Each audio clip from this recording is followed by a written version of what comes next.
Hi friends, today's class we are going to discuss about the FET differential amplifiers. So up to now in our first unit we are going to discuss about the different types of differential amplifier by using the BJT, that means bipolar junction transistors. In today's class we are going to discuss about the FET differential amplifiers. So previous also we are having total 4 types of configurations are there. Those are dual input, balanced output, dual input, unbalanced output, single input, balanced output, single input, and unbalanced output differential amplifier. In those all 4 differential sorry, in those all 4 differential amplifiers, we are going to use the transistors as BJT. Why? Because here we are going to use the two emitter biased circuits. By using these two emitter biased circuits, we need to maintain the equal components. That means if you want to use the BJT as in first emitter biased circuit, then we need to use the same BJT in the second circuit also.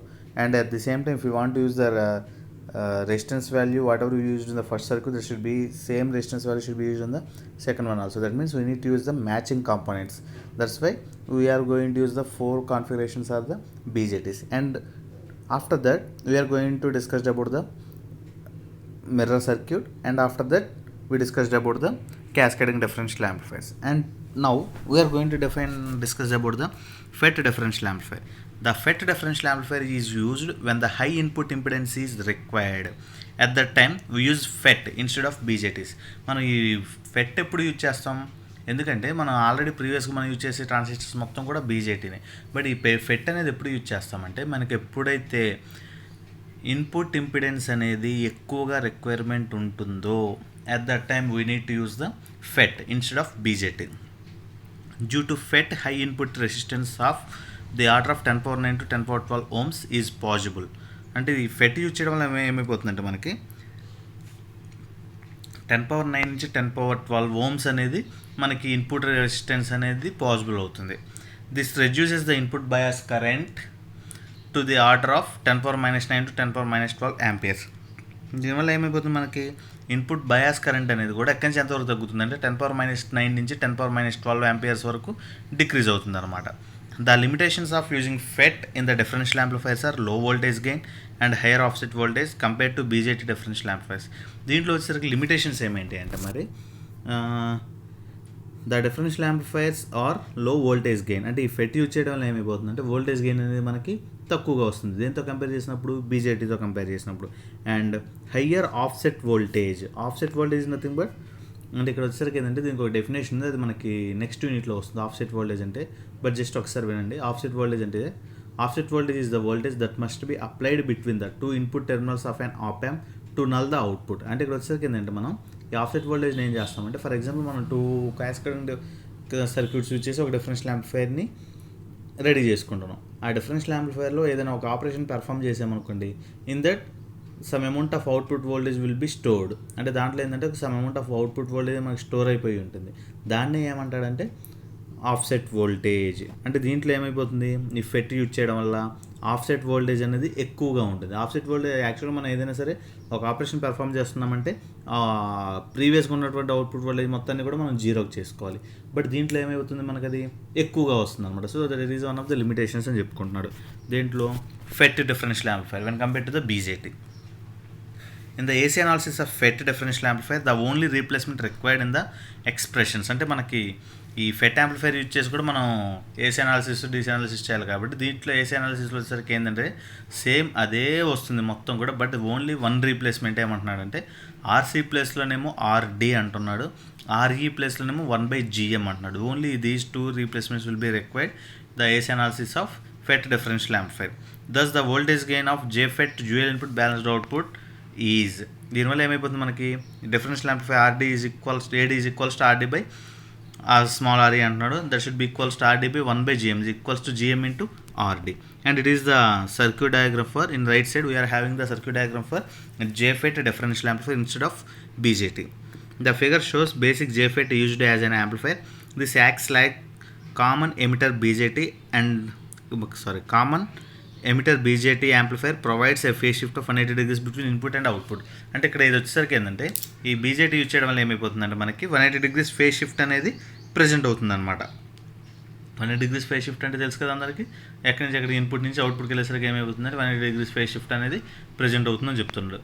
Thus, differential amplifier circuit can be obtained using JFET instead of basic two BJTs, Q1 and Q2, while other circuits you are using BJT as it is.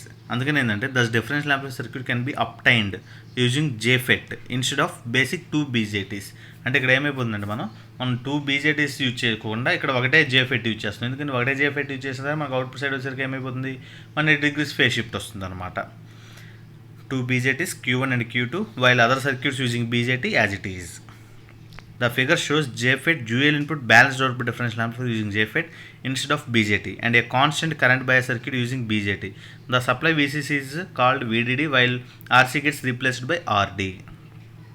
Same అదే అంటే ఇక్కడ వచ్చేసరికి ఏంటంటే ఈ మనకి ఇక్కడ కనిపిస్తున్న figure వచ్చేసరికి ఏంటంటే dual input balanced output differential apply. Dual input is nothing but we're going to applying the 2 input signals and balanced output is nothing but we are going to get the output across the 2 collector terminals using JFET instead of BJT and a constant current bias circuit using BJT. అంటే ఇక్కడ వచ్చేసరికి ఏంటంటే దీంట్లో constant current bias circuit కూడా use చేసుకుంటా ఉన్నాడు. అది ఎలా ఉంది నెక్స్ట్ చెప్తాను. The supply VCC is called VDD while RC gets replaced. అంటే ఇక్కడ మనకు పవర్ సప్లై వోల్టేజ్ వచ్చేసరికి ఏమో VCC సప్లై చేస్తాం కదా ప్రీవియస్గా, బట్ ఇక్కడ ఏమో VDD వోల్టేజ్ అప్లై చేస్తున్నాం అంటున్నాడు. అండ్ ఇక్కడ వచ్చేసరికి అక్కడ కలెక్టర్ టెర్మినల్ RC ఉంటుంది కాబట్టి, బట్ ఇక్కడ ఏమొస్తుంది RC ప్లస్లో RDతో మనం రీప్లేస్ చేసుకుంటున్నాం అనమాట. So that is nothing but FET differential amplifiers and it is the circuit diagram. And ఇందా చెప్పుకున్నాం కదా ఈ సర్క్యూట్ డయాగ్రామ్ వచ్చేసరికి ఏంటంటే it is the dual input balanced output differential amplifier. Dual input balanced output FET differential amplifier. And previous పాయింట్లో చెప్పుకున్నట్టు ఒక constant current bias circuit కూడా అప్లై చేస్తామని చెప్పుకుంటున్నాం కదా. సో ఇక్కడ వచ్చేసరికి ఏంటంటే ఇది constant current bias circuit. And ఇక్కడ వచ్చేసరికి ఏంటంటే ఈ రెండు కూడా 2 input signals, అందుకని డ్యూయల్ ఇన్పుట్ అంటున్నాం. And the output should be measured across the 2 collector terminals in BJT. But ఇక్కడ వచ్చేసరికి ఏమైపోతుంది ఇన్ బిట్వీన్ 2 డ్రైన్స్. అంటే అందుకని VCC ప్లేస్లో ఏం చేస్తున్నామంటే VDD. ఇక్కడ VCC అంటే ఏంది voltage applied across the 2 collector terminals. అంటే ఇక్కడ వచ్చేసరికి voltage applied across the 2 drain terminals. అంటే ఇక్కడ దీంట్లో వచ్చేసరికి ఏమన్నా మనం గేట్ డ్రైన్ సోర్స్ కాబట్టి డ్రైన్ దగ్గర అప్లై చేస్తాం కాబట్టి VDD అంటున్నాం మనం దాన్ని. So it is the circuit diagram for dual input balanced output differential amplifier by using FET. Next level translator. Level translator is nothing but due to direct coupling in cascaded amplifier, the DC level at the emitter rises from stage to stage. అంటే ఇక్కడ direct couple అంటే cascaded differential amplifier అంటే ఏంటి మనకి one amplifier should be connected with the other amplifier. అంటే ఒక యాంప్లిఫైర్ని ఇంకొక యాంప్లిఫైర్కి క్యాస్కేడ్ అంటే సిరీస్ కనెక్షన్లో కనెక్ట్ చేస్తాం. అంటే the output of the first amplifier is given to the input to the second amplifier and the output of the second amplifier is given to the input to the third amplifier and like that we're going to connected in the cascading mode. That due to that the DC level at the emitter rises from stage to stage. దానివల్ల ఏమైపోతుంది emitter point దగ్గర DC level అనేది stage దగ్గర నుంచి స్టేజ్కి increase అయిపోతూ ఉంటుంది అనమాట. బట్ దాన్ని ఏం చేయాలి మనం కాన్స్టెంట్గా మెయింటైన్ చేసుకోవాలి. కాన్స్టెంట్గా మెయింటైన్ చేసుకోవాలంటే here we need to use the level translator. This increase in DC level tends to shift the operating point of the succeeding stages, therefore limits the output voltage swing and may even distort the output signal. దీనివల్ల ఏమైపోతుందంటే మనకి stage by stage change అయ్యేసరికి కూడా ఆటోమేటిక్గా మనకి ఏమైపోతుంది operating point value అనేది vary అయిపోతూ ఉంటుంది. అది మనకు ఒకటే డిఫరెన్షియల్ యాంప్లిఫైర్ తీసుకున్నాం అనుకోండి దానికంటే ఒక కాన్స్టెంట్గా ఆపరేటింగ్ పాయింట్ ఉండదు. బట్ ఇప్పుడు మనం 2 డిఫరెన్షియల్ యాంప్లిఫైర్స్ తీసుకున్నాం అనుకోండి ఆ రెండింటికి కలిపి ఒక ఆపరేటింగ్ పాయింట్ చేంజ్ అవుతుంది కదా. మళ్ళీ 3 డిఫరెన్షియల్ యాంప్లిఫైర్ తీసుకున్నాం అనుకోండి దాన్ని బేస్ చేసి మళ్ళీ చేంజ్ అయిపోతుంది కదా. అలా క్యాస్కేడింగ్లో కనెక్ట్ చేసుకుంటూ ఉండటం వల్ల ఏమైపోతుందంటే మనకి ఆ ఆపరేటింగ్ పాయింట్ వాల్యూ అనేది చేంజ్ అయిపోతూ ఉంటుంది అనమాట. దానివల్ల ఏమైపోతుంది therefore limits the output voltage swing. Output voltage అనేది మేబీ చేంజ్ అవుతుంది అన్నాడు and may even distort the output signal also. అంటే మేబీ కొన్ని సిచ్యువేషన్స్లో ఏమైపోతుందంటే అవుట్పుట్ అనేది కూడా ఎలిమినేట్ అయిపోతుంది అనమాట. అంటే మనకి ఎగ్జాక్ట్ అవుట్పుట్ అనేది రాదు ఏది మన ఈ క్యాస్కేడింగ్లో కనెక్ట్ చేసుకుంటూ ఉండటం వల్ల.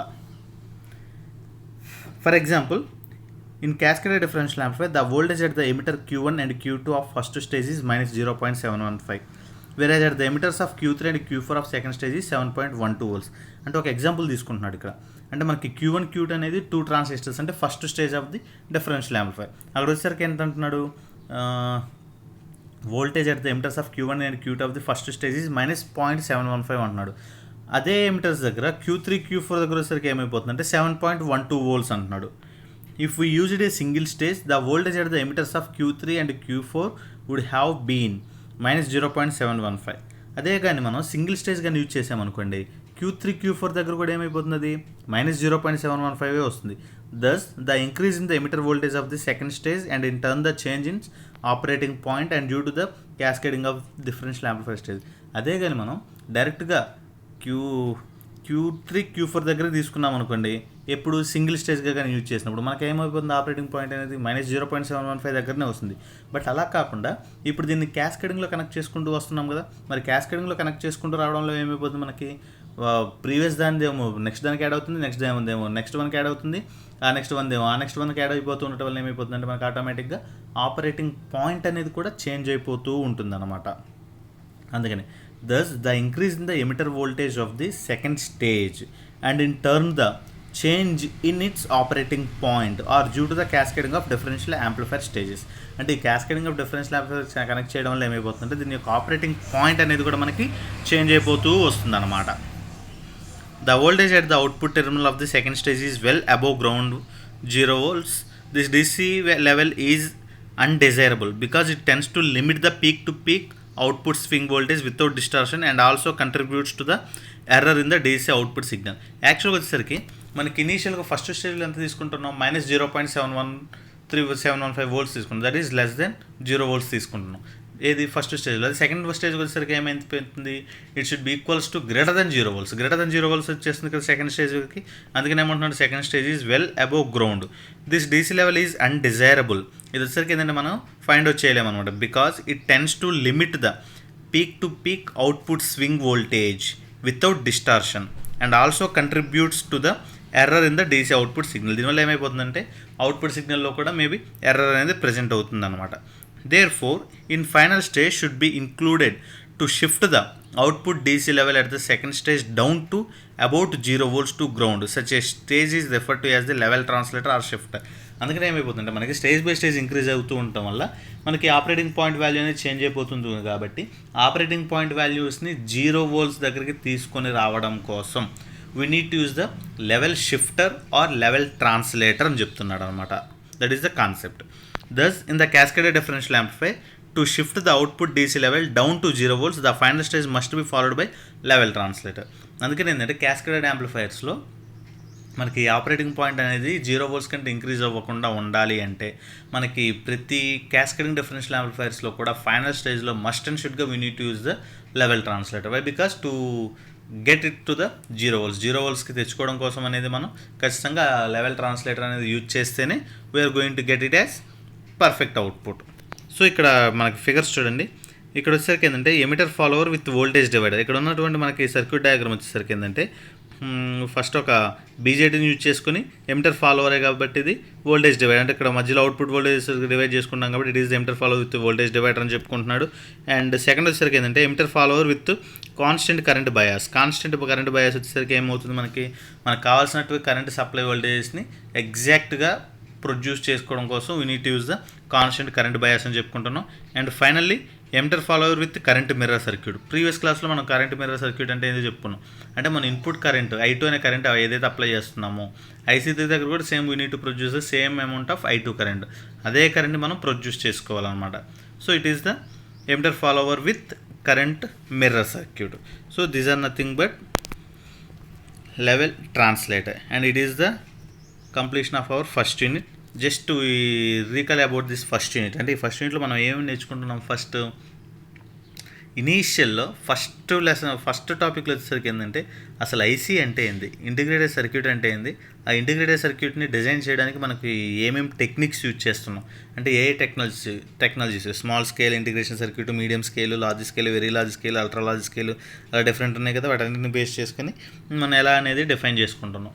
దాని తర్వాత వచ్చేసరికి ఏంది అసలు డిఫరెన్షియల్ యాంప్లిఫైర్ అంటే ఏంది డిఫైన్ చేసుకున్నాం. అసలు డిఫరెన్షియల్ యాంప్లిఫైర్ అంటే ఏంది, దాంట్లో ఉన్నటువంటి డిఫరెన్షియల్ యాంప్లిఫైర్ కాన్ఫిగరేషన్స్ ఏంటి. ఆ డిఫరెన్షియల్ యాంప్లిఫైర్స్లో 4 టైప్స్ ఆఫ్ కాన్ఫిగరేషన్స్ ఉన్నాయి. ఆ 4 ఏమేంటి, dual input balanced output, dual input unbalanced output, single input balanced output, single input unbalanced output differential amplifiers. Dual input అంటే ఏంటి చెప్పుకుంటున్నాం మనం, we are going to applying the 2 input signals to the 2 emitter biased circuits, and we need to measure the output across the 2 collectors is nothing but balanced output, and unbalanced output is nothing but we need to measure the output across the only one collector.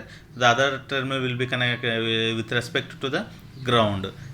Single input is nothing but we need to apply the input voltage to the only one input, only one emitter biased circuit only. Okay, దానికి మనం connect చేసేసుకొని దాన్ని single input అంటున్నాం. So like that we're going to find out the 4 configurations. In each and every configuration we will find about the DC analysis as well as the AC analysis. DC analysis లో ఏమేమి find out చేస్తాం, ICQ అంటే collector current ఒకటి find out చేస్తాం, VCQ collector to emitter voltage ఒకటి find out చేస్తాం. అంటే ప్రతి దానికి కూడా డ్యూయల్ ఇన్పుట్ అయినా సింగిల్ ఇన్పుట్ అయినా సరే first we need to find out the one input. ఒక ఇన్పుట్కి మాత్రమే మనం ఫైండ్ అవుట్ చేసుకుంటున్నాం కాబట్టి the DC analysis for 4 differential amplifiers are equal. అన్నిటికీ కూడా మనకి ఈక్వల్గానే వస్తాయి అన్నమాట. ఏమేంటి, IC is nothing but VC is nothing but VCQ అనేది రెండు ఈక్వల్గానే వస్తాయి మనకి. అది వచ్చేసరికి DC analysis. Next go for AC analysis. AC అనాలిసిస్లో ఏమేమి డిస్కస్ చేసుకున్నాం మనం. AC అనాలిసిస్లో వచ్చేసరికి బిఫోర్ ద DC అనాలిసిస్ ఎలా ఫైండ్ అవుట్ చేస్తాం. DC అనాలిసిస్ ఫైండ్ అవుట్ చేయాలంటే మనకు ఉన్నటువంటి differential యాంప్లిఫైర్లో input voltage V1 V2 ఉన్నాయి కదా, ఆ రెండింటిని జీరోస్ చేసుకోవాలి. ఆ రెండింటిని జీరోస్ చేసుకొని మనం ఫైండ్ అవుట్ చేస్తాం KVL అప్లై చేసుకొని. అలాగే AC అనాలిసిస్లో ఎలా చేస్తున్నాం, AC అనాలిసిస్లో వచ్చేసరికి మనకు ఉన్నటువంటి VCC VE ఉన్నాయి కదా, ఆ రెండింటిని కూడా జీరో చేసుకొని we need to find out the AC equivalent circuit. AC equivalent సర్క్యూట్ని డ్రా చేసుకొని AC అనాలిసిస్లో T ఈక్వలెంట్ సర్క్యూట్ని డ్రా చేసుకొని దాన్ని బేస్ చేసుకొని we need to find out the voltage gain, input resistance and output resistance. ఈ మూడు కూడా ప్రతి దానికి కూడా మనం ఫైండ్ అవుట్ చేసుకుంటూ వస్తాం అనమాట. సో డిఫరెన్షియల్ గెయిన్ ఎంత వస్తుంది, బ్యాలెన్స్డ్ అవుట్పుట్కి వచ్చేసరికి ఏమో RC/RE అని వస్తుంది. అదే అన్బ్యాలెన్స్డ్కి అయితేనేమో half of the balanced output, that is nothing but RC/2RE అని వస్తుంది అనమాట. లైక్ దట్ ఇంకా రిమైనింగ్ అన్నీ కూడా మనం ఇప్పుడు ప్రీవియస్గా డిస్కస్ చేసుకున్నాం. ఏమేంటి, కరెంట్ మిర్రర్ సర్క్యూట్ ఒకటి, లెవెల్ ట్రాన్స్లేటర్ ఒకటి, నెక్స్ట్ ఈ క్యాస్కేడింగ్ డిఫరెన్షియల్ యాంప్లిఫైర్ ఒకటి, ఫెట్ డిఫరెన్షియల్ యాంప్లిఫైర్ ఒకటి, అండ్ ఫైనల్గా ఇప్పుడు మనం డిస్కస్ చేసుకున్నటువంటి level shifter or level translator. And it is the very very important. And మీకు ఎగ్జామ్ పాయింట్ ఆఫ్ వ్యూ ఎలా అడుగుతాడంటే ప్రతి సెట్లో అట్లీస్ట్ మినిమం 3 సెట్స్లో ఈ 4 కాన్ఫిగరేషన్స్ గురించి ఏదో DC అనాలిసిస్ కానీ AC అనాలిసిస్ కానీ ఖచ్చితంగా మెన్షన్ చేస్తాడు, అందులో ఎటువంటి డౌట్ లేదు. అండ్ ఇంకొక సెట్లో ఎలా అడగచ్చు అంటే మేబీ కొన్ని దాంట్లోనేమో ఈ లెవెల్ ట్రాన్స్లేటర్ గురించి కానీ, లేదంటే క్యాస్కేడెడ్ డిఫరెన్షియల్ యాంప్లిఫైర్ గురించి కానీ, కరెంట్ మిర్రర్ సర్క్యూట్ గురించి కానీ అలా అడగచ్చు అనమాట. లేదు ఒక్కోసారి ఎలా అడుగుతాడంటే డైరెక్ట్ క్వశ్చన్ మనకి 16 మార్క్స్కి అనుకోండి, ఆ 16 మార్క్స్కి లేదంటే 14 మార్క్స్కి ఎలాగైతే అలాగా అది డైరెక్ట్గా ఎలా అడుగుతాడంటే మనకి DC draw and explain about the DC analysis of dual input balanced output కానీ, లేదు find out the AC analysis of dual input balanced output అనేసి కానీ డైరెక్ట్గా అలా రిప్రజెంట్ చేయమని అడగచ్చు. లేదు కొన్ని సిచ్యువేషన్స్ లేదంటే B కింద 2 క్వశ్చన్స్గా రిప్రజెంట్ చేసేసి ఒక B బిట్ వచ్చేసరికేమో ఇలాగా చిన్న క్వశ్చన్స్ ఇస్తారు. అంటే ఒక 3 మార్క్స్ కానీ 4 మార్క్స్ కానీ ఇద్దరు క్యాస్కేడెడ్ డిఫరెన్షియల్ యాంప్లిఫైర్ కానీ, లెవెల్ షిఫ్టర్ గురించి కానీ, లేదంటే ఇందాక చెప్పింది ఫ్రెట్ డిఫరెన్షియల్ యాంప్లిఫైర్ గురించి కానీ, అలాగ ఒక్కొక్క టాపిక్ గురించి ఒక్కొక్కటి ఇస్తాడు. ఇంకొంచెం ఒక 10 మార్క్స్కి 12 మార్క్స్కి అలా వచ్చేసరికి ఏమో ఒక AC అనాలిసిస్ కానీ DC అనాలిసిస్ కానీ మెన్షన్ చేయమని అడుగుతాడు అనమాట. సో ఖచ్చితంగా ఈ ఒక్క యూనిట్ కానీ నేర్చుకుంటే 100% ఒక ఫుల్ క్వశ్చన్ అయితే మనం అటెంప్ట్ చేయొచ్చు అనమాట. So don't neglect. All of you prepare very well. Thank you.